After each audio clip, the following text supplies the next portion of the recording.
This is what dealing with a toxic person actually feels like. Not like a villain in a movie, not like someone everyone else can see is terrible. It feels like doubt. It feels like walking on eggshells you can't see. It feels like being slowly convinced that your perception of reality isn't trustworthy. And here's the thing people don't talk about enough. Toxic people aren't toxic all the time. They're not monsters. They can be charming, funny, thoughtful, generous. That's what makes it so confusing. If they were terrible consistently, you'd leave. But they're not. They're wonderful until they're not. And that inconsistency is part of what keeps you stuck, because you keep waiting for the good version to come back and stay. The most dangerous toxic behaviors aren't the loud ones. They're the subtle patterns that hide in plain sight. The ones you've been taught to excuse or overlook. The ones that make you question yourself before you question them. So let's talk about 7 of these patterns. Not so you can diagnose someone and feel superior, but so you can finally trust what you've been sensing all along. The first sign is something most people mistake for care. It's when someone makes you feel guilty for things that aren't actually your responsibility. They'll say things like, "I'm only this upset because I care so much about you," or "I wouldn't have to act this way if you just listened to me." They frame their emotional state as your fault, your job to manage. And because you're empathetic, because you genuinely care about not hurting people, you take that responsibility on. You start walking on eggshells, monitoring your words, your tone, your facial expressions, trying to prevent their reactions. But here's what you don't realize at first. No matter how carefully you move, the eggshells multiply, because the point was never really about what you did. The point is control. The point is keeping you focused on managing their feelings, so you never have time to examine your own.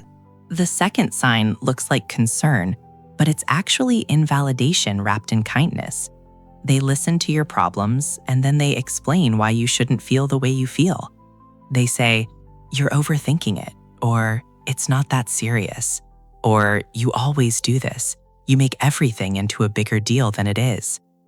On the surface, it sounds like they're trying to help you feel better. But what's really happening is that your emotional reality is being dismissed. Your feelings are being reframed as a flaw, a distortion, something to be corrected. And over time, you start to internalize that. You stop trusting your own responses. You second-guess every emotion before you express it, wondering if it's valid enough, reasonable enough, worth mentioning at all. You learn to minimize yourself before they have to do it for you. The third sign is the unpredictability. Their mood shifts without warning, and you become hyper-vigilant, constantly scanning for signs of what's coming next.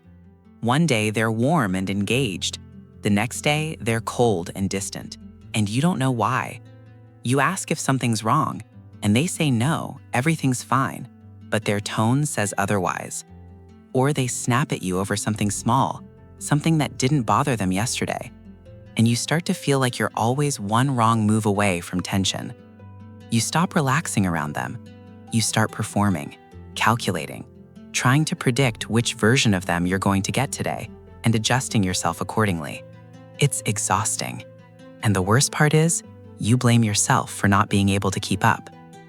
Now, here's the fourth sign, the one most people miss, because it looks like vulnerability. It looks like someone who's struggling, someone who needs support. And if you're empathetic, if you're someone who feels deeply responsible for the people you care about, this one will catch you every single time. They position themselves as a chronic victim, not someone going through a hard time. We all go through hard times, but someone whose entire identity revolves around how much they're suffering, how unfair everything is, how no one understands. And they don't just share this with you. They need you to fix it, to save them, to prove that you care by constantly rescuing them from situations they never actually try to change. At first, you want to help. Of course you do. But slowly you start to notice a pattern. Every time you offer a solution, they have a reason it won't work. Every time things seem to improve, a new crisis appears. And every time you try to set a boundary or step back, They frame it as abandonment, as proof that you don't really care. As evidence that they were right to believe everyone leaves them eventually. So you stay. You keep trying. You keep pouring energy into a hole that never fills. And the exhausting part, the part that makes you feel crazy, is that you can't tell if you're helping or enabling. You can't tell if you're being compassionate or being used. And that doubt, that constant second guessing, is what keeps you locked in.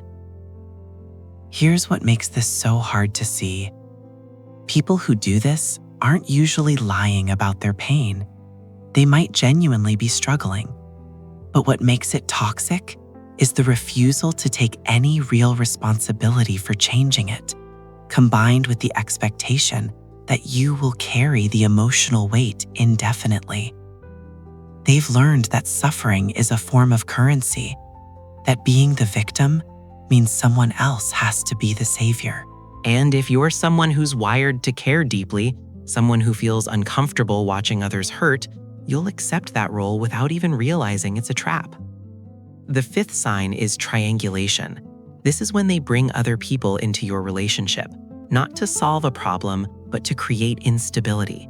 They'll mention what someone else said about you, casually, in passing, just enough to plant a seed of doubt. Or they'll compare you to someone else, someone who apparently handles things better, cares more, understands them in ways you don't. They'll relay information in ways that pit you against other people, or make you feel like you're in competition for their approval. And the effect is that you never feel secure. You're always wondering what they're saying about you when you're not there. You're always trying to prove yourself, to be the one they choose, the one they trust. It keeps you off balance. It keeps you focused on them, and it keeps you from noticing that a healthy relationship doesn't require you to compete for basic respect.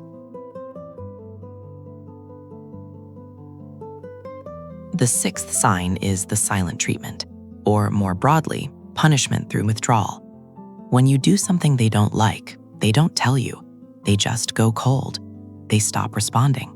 They pull back affection, attention, warmth, and they make you chase them to get it back. You have to guess what you did wrong. You have to apologize for something you might not even understand. And once you do, once you've sufficiently proven your remorse, they return. But the message has been delivered. The message is, your access to my warmth is conditional, and I control the conditions. It teaches you that expressing a need, setting a boundary, or disagreeing is dangerous, so you stop doing it. You learn to stay small, stay agreeable, stay quiet, because silence from them feels worse than silencing yourself. The seventh sign is praise that always comes with a hook. They compliment you, but there's always a caveat. You did great, but you could have done better if you'd listened to me. I love how you handled that. I just wish you'd done it sooner. You look nice. Is that new? You don't usually dress like that. Every positive comment is laced with criticism, subtle enough that you can't call it out without sounding ungrateful, but sharp enough that it lands. And over time, you stop feeling good about anything you do, because even your wins are reframed as almosts.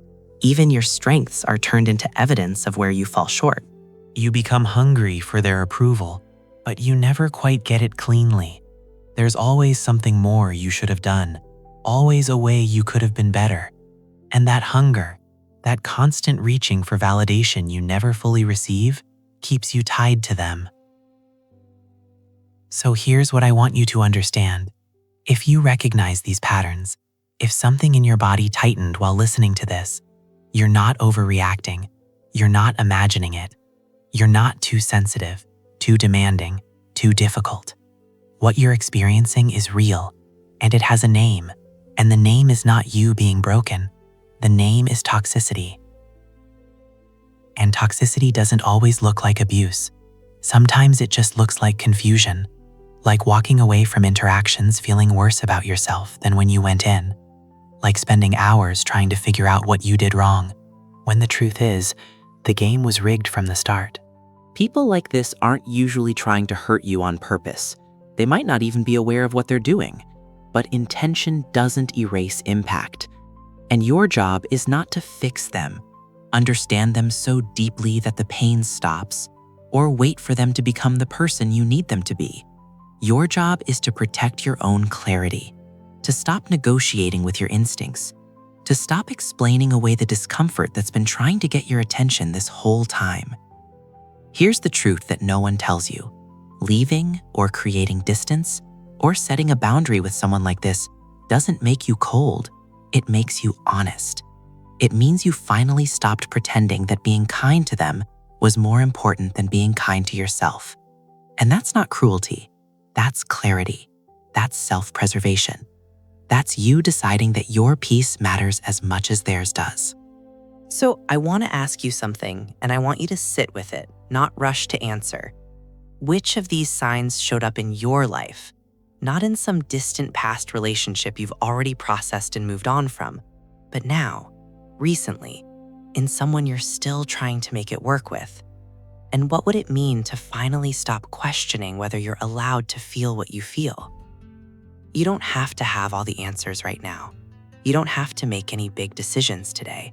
But maybe, just maybe, you can stop carrying the weight of convincing yourself that everything is fine when your nervous system is screaming that it's not. If this resonated with you, I'd love to hear which sign hit the hardest, not because I need you to share your story, but because sometimes naming it out loud makes it real in a way that thinking about it quietly never does. You're not alone in this. And you're not wrong for finally seeing what's been there all along.